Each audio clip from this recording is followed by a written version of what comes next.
I feel like if that was the case, then there would be a lot more concern for people being like anti-Semitism, and not just like criticism of Israel is exploding everywhere. I think people say we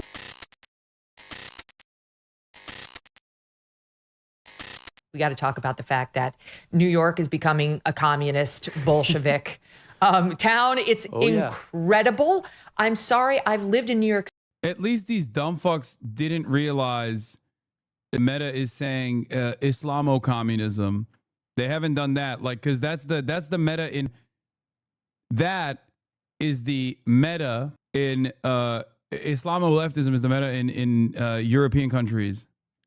Full MAGA Adams is fun to imagine. Picture him getting really obsessed with revoking the New York Times Russiagate Pulitzer or getting the truth about Biden's auto pen. New prominent donors are gunning to get Republican mayoral nominee Curtis Lewa a job in the Trump administration in hopes of pushing him out of the New York mayoral race. Sources told me the aim is to open up the GOP nomination, and nearly 30% of the vote that someone running in that lane is expected to get for current mayor Eric Adams. I don't know what that swap would look like, by the way.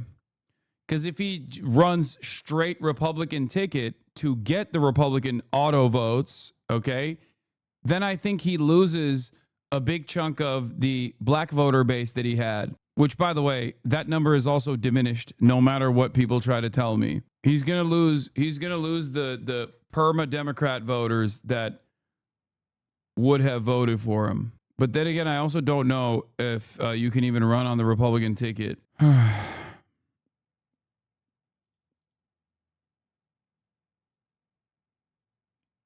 But yeah, that's not as big as it. That's one concern. But you also have obviously the insane shit that we're hearing, like Republicans trying to use the Communism Act of like 1957 or whatever to try and deport Mamdani, and then now another Republican wants to denaturalize Zohran Mamdani.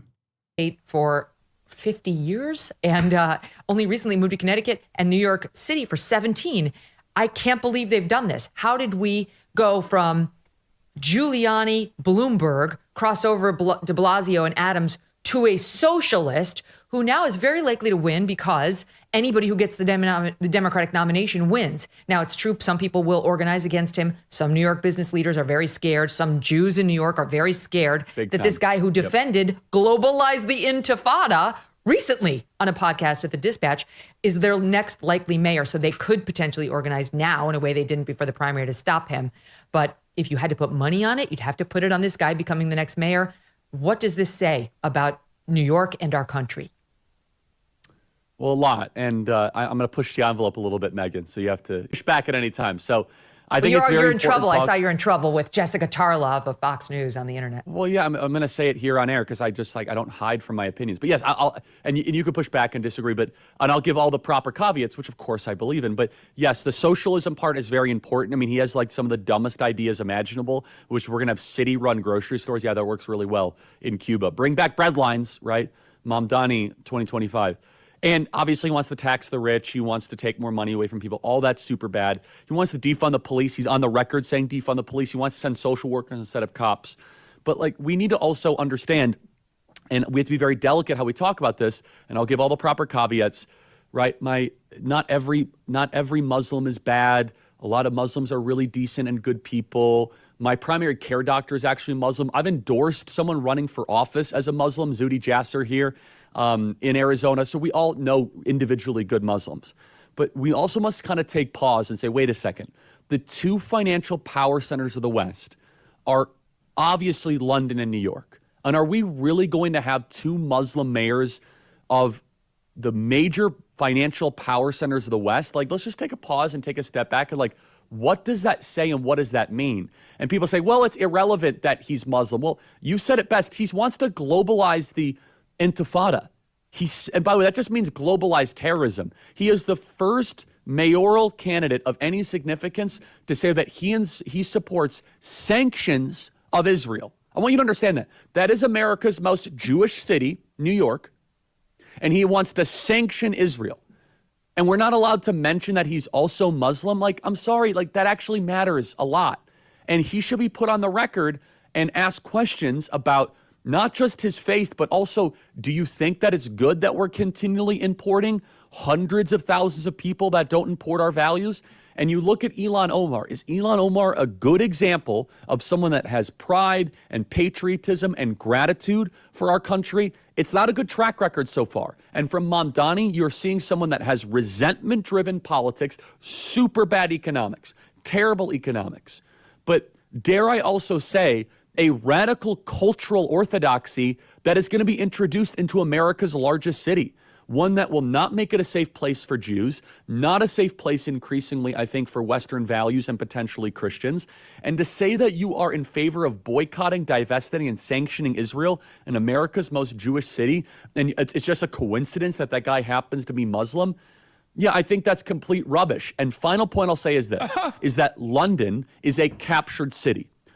Bro, this is literally, I mean, I'm sorry for leaving you guys alone with David Duke, okay? Of course, David Duke has this level of animosity towards both Muslims and Jews alike, but what a sociopath this man is. It's an interesting time because there are a lot of progressive people who would recognize this kind of sentiment immediately as like the exact same kind of shit that people said about Jews and still do say about Jews. But since this is all, this conversation is being had around Israel, I wonder if the same people that would under normal circumstances say like, this is completely unacceptable. This is like an incredibly racist, nonsensical position to maintain, if they will actually speak out against this.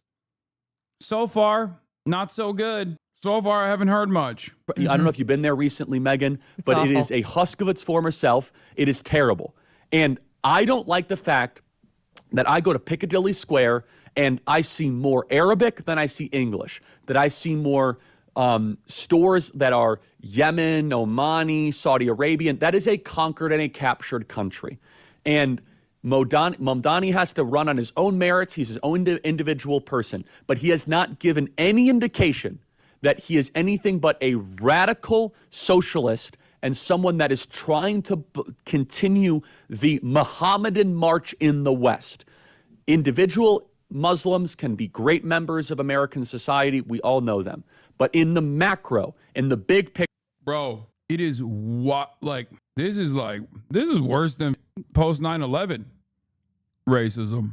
Motherfuckers Adolf Hitler, dude. It's crazy. Can you imagine a world in 2025 where you can say this about like Jewish people and not be thrown in jail? I feel like if that was the case, then there would be a lot more concern for people being like anti-Semitism, and not just like criticism of Israel is exploding everywhere. I think people say worse things about Jewish people. Brother, what? Dog, what he's saying is quite literally what people said about Jewish people before the Holocaust. Also, what's ridiculous here is that my point is you can say this and be Trump's best friend. You can't say this about Jewish people and be Trump's best friend. As a matter of fact, there is a guy who used to say this and still says this about Jewish people. His name is Nick Fuentes. And immediately after Trump went and had dinner with him, which was insane in of itself, very quickly Trump was like, I don't know who this guy is. We're not associated at all. Whereas Charlie Kirk can still go into the White House anytime he wants. That's the difference. Picture. Are we really benefiting the more that we are importing Islamists into the West? I say no, and I think we should have a lot of caution making a Muslim socialist the mayor of America's largest city. And I know I'm in trouble for saying that, but I'll double down on it because I think that there comes with a lot of baggage and a lot of trouble. The response to not your argument, but your feelings have been espoused by others, including Benny Johnson, who said he tweeted, "New York City in 2001 will never forget." After the World Trade Center, New York City in 2025 elects Muslim jihadist. That's not what you called him. You did not call him. No, I did not, for the record, I never said that. You did not say that. And I like Benny a lot, but I did not say that.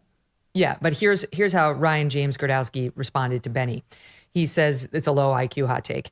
He says Mamdani's not a jihadist. Sure, he hates Jews and supports a global movement to kill them because he's okay with the globalize the intifada chants. But he's also CNN, Cuomo will not drop out tomorrow by the deadline and pull out of the general election. He's still deciding on keeping going his own line, but he sees a path through a wider general electorate and more scrutiny on Mamdani. Told you. I'm skipping them reading dumbass, racist-ass tweets. I'm sorry. A stunning upset, and one that could change the political landscape throughout the entire country for years. Democrats are trying to figure out... Oh, we already watched this. Senator Bernie Sanders is an independent in Vermont. He endorsed Zohran Mamdani for mayor. In a new op-ed for The Guardian, he asked, quote, will the Democrats learn from Zohran Mamdani's victory? And he joins me now. Senator, what's your reaction to the big upset last night? Enthusiastic. It was one of the great political victories in modern history. Zohran ran a brilliant campaign, and the most significant part of his campaign, and I, Chris, would not compare it to Obama or to Clinton. What Zohran understood is that in order to win, you got to be more than charismatic, and he is. You got to be more than smart, which he is. You got to build a strong grassroots movement around a progressive agenda. He had thousands and thousands of people knocking on doors because they were excited about his message. And his message said, you know what? In a time of unprecedented income and wealth. I mean, this is so far the most successful Bernie Sanders method of turnout.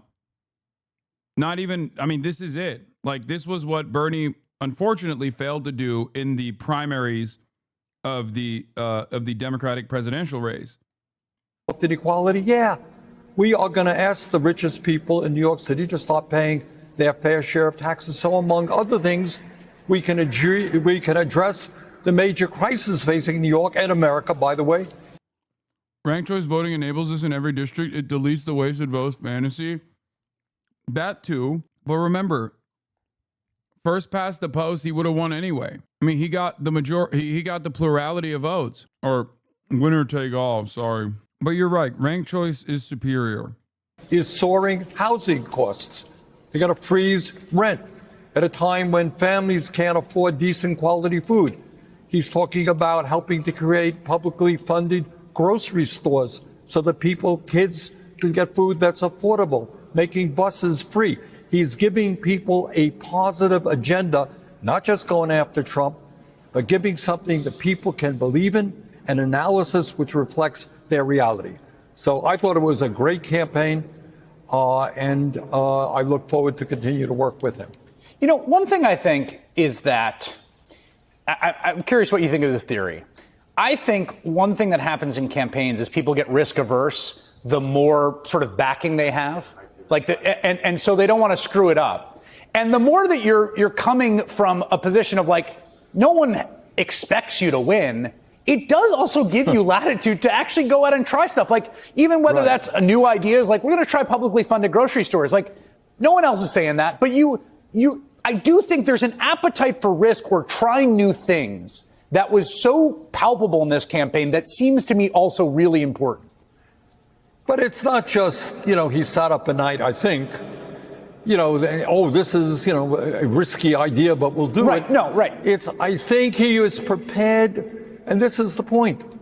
Look, what is the Democratic Party today, Chris? It is, I don't think people can argue with us. It is funded by very wealthy people. It is run by inside the Beltway consultants who really have very little clue about what's going on in the real world. And that is why I think, sadly, Kamala Harris lost an election won. It is a party which is not going to take on powerful special interests because of fundraising fears, and it certainly has turned its back on working people. And Zohran did all of that. He changed all of that about. And the question is, will the Democratic leadership learn from his campaign? I doubt it. I think they would rather go down with the Titanic than give up the fact that they are captains of the boat. But it doesn't really matter what they think. What Zohran's campaign showed is that people are prepared to stand up and fight for change. We're seeing that in the fighting oligarchy talk. We saw it last week. Millions of people came out to the No King rally. People understand that our political and economic system is broken, that the rich get richer and millions of people are struggling to put food on the table. They understand the two parties today are not responding to their needs. They want something different. And I think Zohran touched on that reality. I think some people may know this part of your bio, but some may not, which is that you were a congressman for Vermont, the at-large. There's one district. You are obviously a U.S. senator. Before that, you were a mayor in Burlington. And I'm curious, you were a socialist mayor. There's not a ton of them. We don't have a really long list of socialist mayors in America. So from one former socialist mayor to a man who may be a socialist mayor, you know, one of the things I think about that job, whatever size municipality you're governing is, you really got to deliver for people. Like, it's not, you're not taking votes, right? So people are going to see very tangibly, like, is this working or not? And I'm curious how you think about what advice you would offer from that perspective, which is very different than being a senator or legislator. Well, I just spoke to Zohran a little while ago, and I had some thoughts about it's going to be a very hard job. I mean, running any big city in America today with all of the crises that municipalities are facing is just not easy. And he's going to have to think long and hard about how you can run that city in a way that really works well for working people. But what I did as mayor of Burlington, and I was reelected 3 times, taking on Democrats and Republicans, is we focused on the basic issues. I kept property taxes as low as I could. I was conscious of the fact a lot of people can't afford higher taxes. We paved the streets, the sidewalks. We paid attention to working class and low income areas that had been ignored for years. We started an after-school program. We started a child care program. We started a teen center for kids, which people still remember. We built affordable housing, started new ideas, community land trusts for housing, which is now being done literally all over the world. It was started in Burlington, Vermont. So your point is we also spoke out on national issues, and we had a foreign policy. People joke, Burlington had a foreign policy. We could do it, but you can't do that unless you are paying attention to the day-to-day needs of working class people. So I remember one guy wrote, somebody said, your mayor is a socialist. What do you think about that? The guy says, I really don't know, but he is getting the streets paved. Yes, that's exactly. It all starts from there at every level of politics. Senator Bernie Sanders.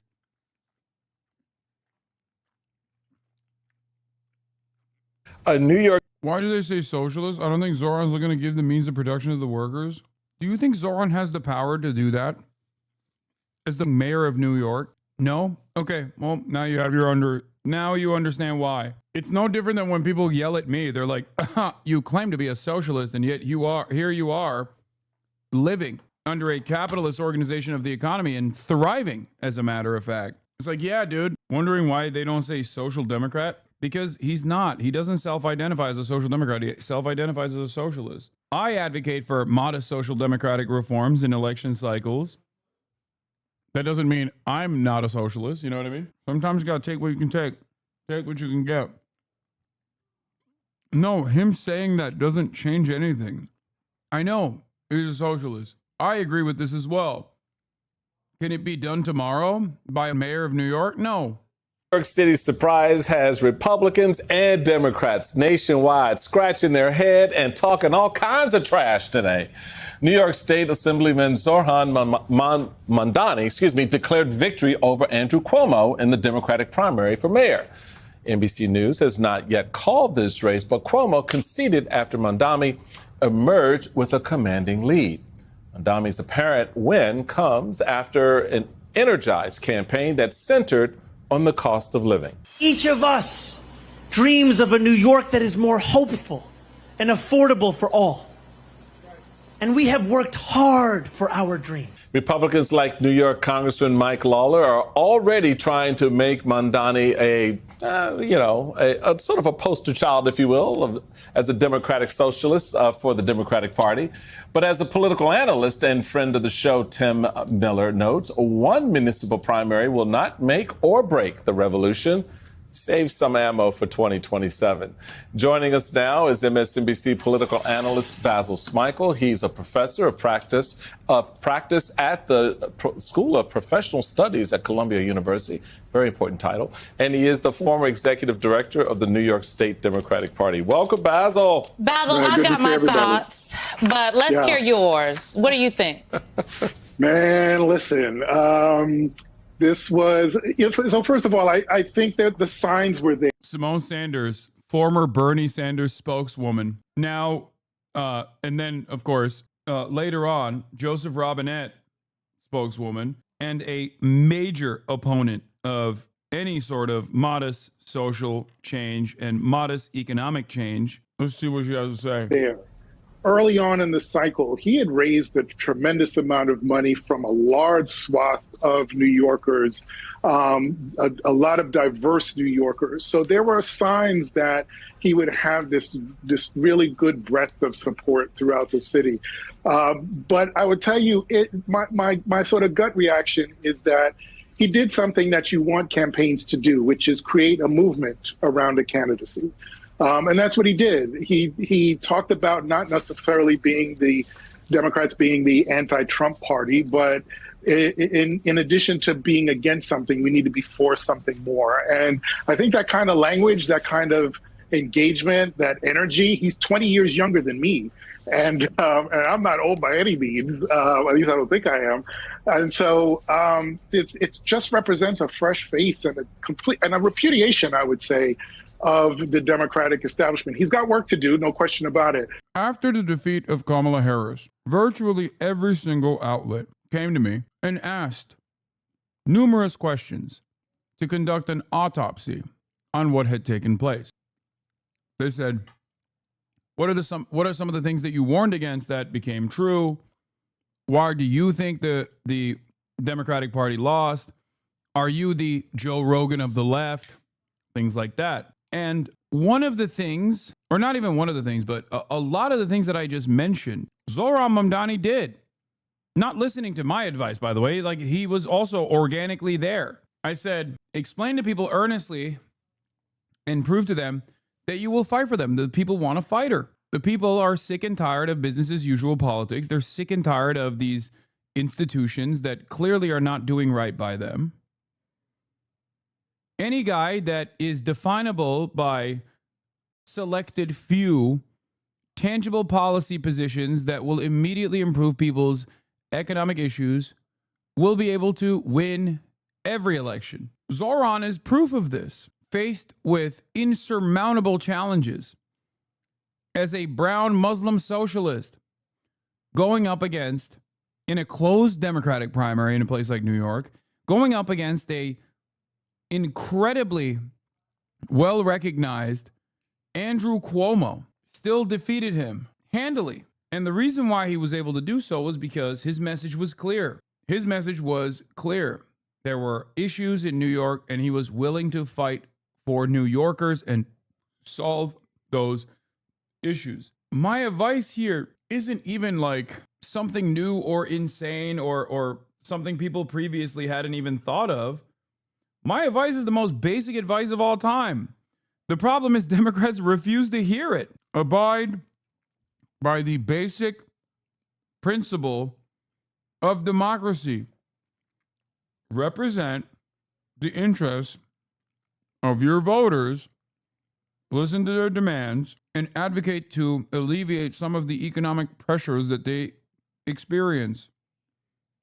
But it is a really big victory for his campaign, and I think for a lot of young anti-establishment, but Democrats who were just kind of tired of the establishment Democrats. Can I just say, Michael Steele, how nice it is to have this conversation with someone who has served as a state party chair and someone who served as a national party chair? Because I am curious your thoughts, Michael, on the extent to which you can really extrapolate out a win like this to national politics. You can't. You can't. I'm sorry, people. I appreciate Basil. You know, you're my boy. I love it. No, This is not a movement, baby. I'm sorry. Okay. I'm sorry. One election, it's a municipal election, and I can tell you that there's a difference between a municipal election and a statewide election and a federal election.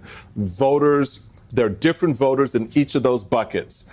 One of the problems with this movement analysis that some have been throwing out today is the fact that the turnout was low. What's your turnout here? Who are you turning out? And in any type of primary election, you're more progressive on the left and more conservative on the right. Base voters turn out. So having said all that, I don't want to take away from the importance. Yes, because it's raining right now. It's not, look, I'm just being realistic because this is how Democrats get themselves in the what. Trouble. I understand. Right? I understand. Because let me finish my point. Okay, turn it over to you. Turnout was significantly higher in this election than the last mayoral race. New York is so ginormous that even 10% of the voting population is larger than Senate seat races in some states. Okay. And yeah, it's a primary. It's a closed primary, which unironically means more for someone like an establishment Democrat candidate. Democrats are very good at stamping out leftist opposition in the primaries. That's all they do. The Democratic Party is positioned to basically avoid a wave of progressive candidates picking up steam around the country. They're much better equipped at doing that than they are at fighting against Republicans. The irony here is, at least the way I see it, I've always maintained the belief that if Bernie was able to make it out the primary, that once the Democratic Party machine turned in favor of Bernard instead of against him, that he would have been able to destroy in the general. For socialists, it's harder to win the primary than it is, given the way that the Democratic Party works.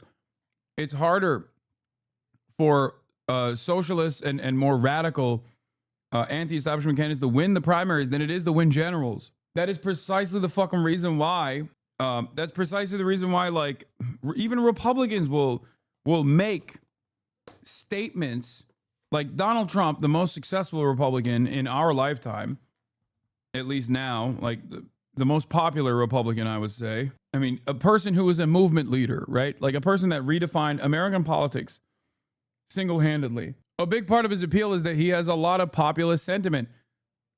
Things that, dare I say, Republicans under normal circumstances would call socialist and bad. It's nuts. Ironically, most Republicans agree with socialist candidates. Yeah, they love Bernie. Republicans love Bernie. It's true. Trump was always more fearful of Bernie Sanders than any other Democrat. It was a major gift that he had to run against Hillary Clinton. You raining. I am raining because you've got to be realistic. Because there's everything else out here that is going on that is inconsistent or not in line with what. Yeah, he's hitting the don't let this socialism wave take over the Democrats, because if they do, then we'll lose to the Republicans. It's the classic boomer position. Okay? It's the classic kind of conservative or just like straight up conservative boomer position. It's no different than what you heard over and over again from establishment Democrats. It's just extra funny to say he's unelectable, like saying that these ideas are not popular. He's unelectable right after he won an election, you know? And of course, no one ever goes, hey man, Hillary Clinton lost. Hey man, Kamala Harris lost. Doesn't that kind of destroy your argument that conservative Democratic Party, like more conservative approach to try to win elections as a Democrat is an abject failure? To which men, without even a shred of irony or self-reflection, will turn around and say, well, they were women. And for Kamala, she was a black woman. And you can't do that. The amount of people that I've heard this from who are sometimes black themselves is mind-boggling. If Zohran Mamdani, in a country that has unprecedented amounts of Islamophobia, can win an election against a dynastic politician like Andrew Cuomo in New York in a closed primary, then anyone can win. It's just about the policies. It's about the policies. If Barack Hussein Obama could win and become the most popular Democratic president in contemporary American history, putting up LeBron numbers, Barack Hussein Obama, think about that. 2008, 7 years after 9/11, a black dude with the middle name Hussein won the presidential race. He won Florida. He won Ohio. A black guy in a country that was unimaginably Islamophobic at the time and also has always been unimaginably racist. But no one ever knew Obama's second name, though. Are you on crack?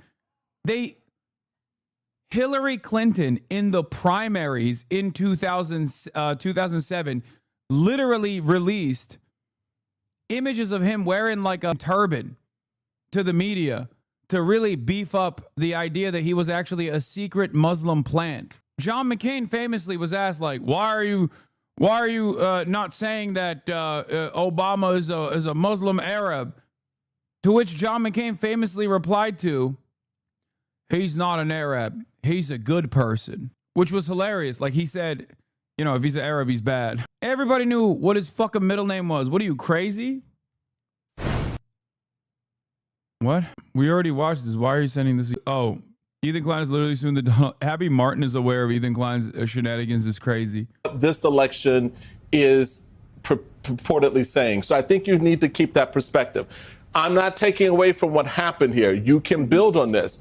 But as I can tell you, as indicated by Congressman Lawler and others. You're wrong. John McCain said he was a Christian, not a good person. No, he said he's not an Arab. He's a good person. I don't think he said he's Christian. Or I think he might have said he's a decent man or something. I'm pretty sure. Maybe I'm misremembering. It was a long ass time ago, but there's some perils ahead if the Democrats. Oh, he said we're scared. We're scared of an Obama presidency, and I'll tell you why. I'm concerned about someone that cohorts with domestic terrorists such as heirs. I have to tell you, he is a decent person and a person that you do not have to be scared as President of the United States. Now, look, I got to ask you a question. I do not believe I can't trust Obama. I have read about him, and he's an Arab. He is not. No, ma'am. He's a decent family man, citizen that I just happen to have disagreements with on fundamental issues, and that's what he did. See, she goes, he's an Arab. He goes, no, ma'am. He's a decent man. He's not an Arab. I love that. People always point to this to be like, oh, look at how awesome politics was when people were, when politicians had more grace, right?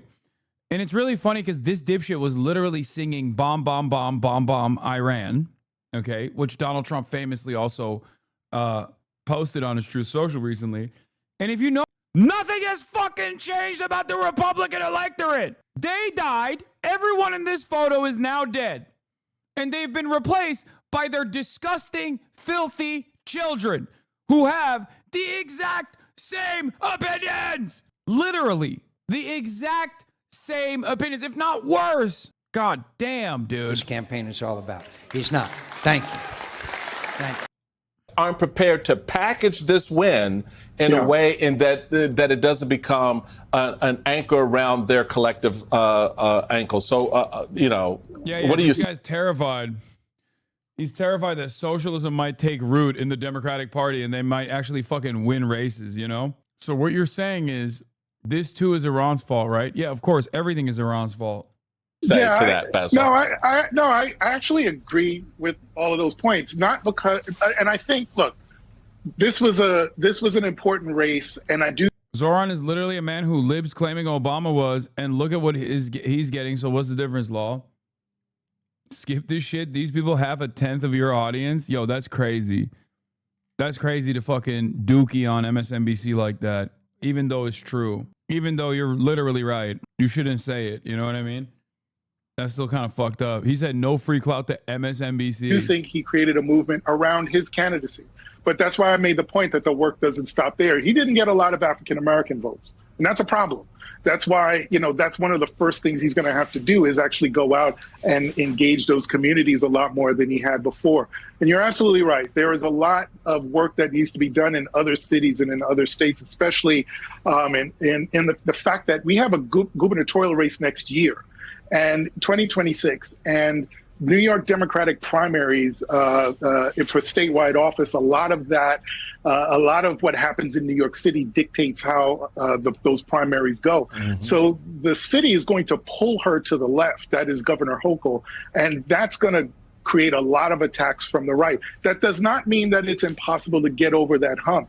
It just means the Democrats have to be prepared for that. But I think what they would say is that they would rather die on their feet than live on their knees. They've got to be for something, and they've got to find a way to kind of capitalize on this moment and say, we did what you expected of us. We supported your incrementalism in the policy making in the past, but we've got to start focusing on what comes next. I think that. Okay, this is boring. You're right. Oh, here. New intel. We're going to talk about Iran. Yeah. Oh, this is the full interview. Oh, let's go. Adam Johnson posted about how Brad Lander was on the Jake Tapper show to discuss Mamdani's win, and you'll be shocked to learn literally every question Tapper asked was about Mamdani's alleged anti-Semitism. Literally nothing else was discussed except Brad Lander, who kept trying to mention building an affordable New York City.